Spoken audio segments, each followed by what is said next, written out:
Hey guys, welcome to yet another raw and uncut video. And great news, Sony has just shown us the first look of the PlayStation 5 controller.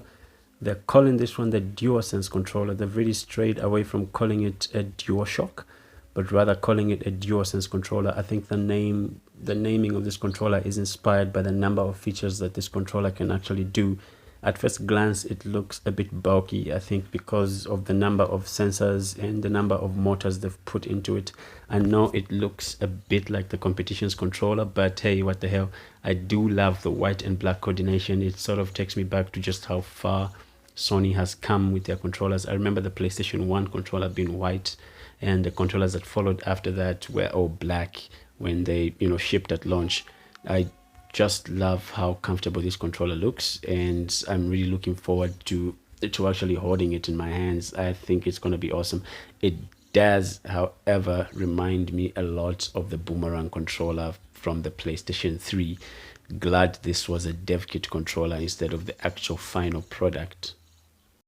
I just love how neat the DualSense controller looks. I love how they changed the location of the light bar, and this time around just put it in the sides of the trackpad, making it look very, very neat and sleek. Now, another thing that I've noticed that most people aren't really talking about enough is the incorporation of an inbuilt microphone. I wanted this feature. I want to be able to jump into a game and just chat with my friends, and I'm glad they included this feature. It comes the downside though. Imagine if you are using the controller's microphone and there's noise from the TV, noise from the surrounding. That's really not good for prolonged gaming.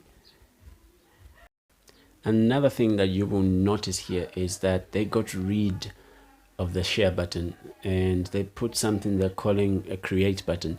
Now, Sony hasn't really explained or elaborated further on what the create button can do at this point, but they did mention in their blog, which I will link in the description below, they did mention that they will explain further on this. I reckon it can do the same features as the share button, but maybe just expand a little bit more on those features. So this is something I'm also looking forward to knowing what exactly it does.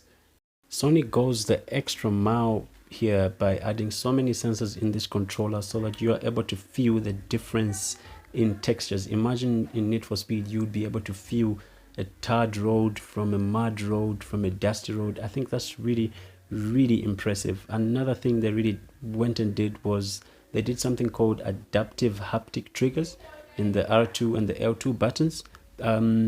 What this means is, imagine playing a game, say Tomb Raider, and you've got a bow and arrow.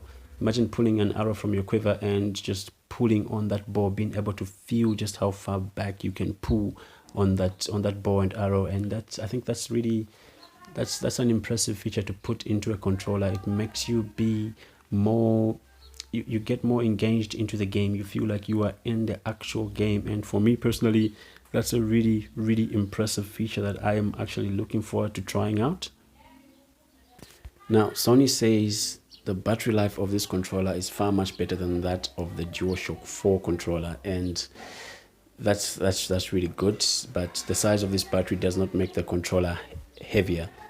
Apparently, as much as the controller looks bulky on paper, it actually fits in the hand, and they tested this out with multiple people with different sizes of hands. So yeah, I'm really looking forward to testing it out.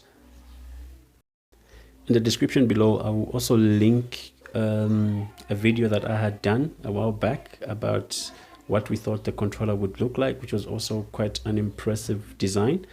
So be sure to subscribe. I put out quite a number of videos on a regular basis. Be sure to support the channel, and I'll see you guys in the next one.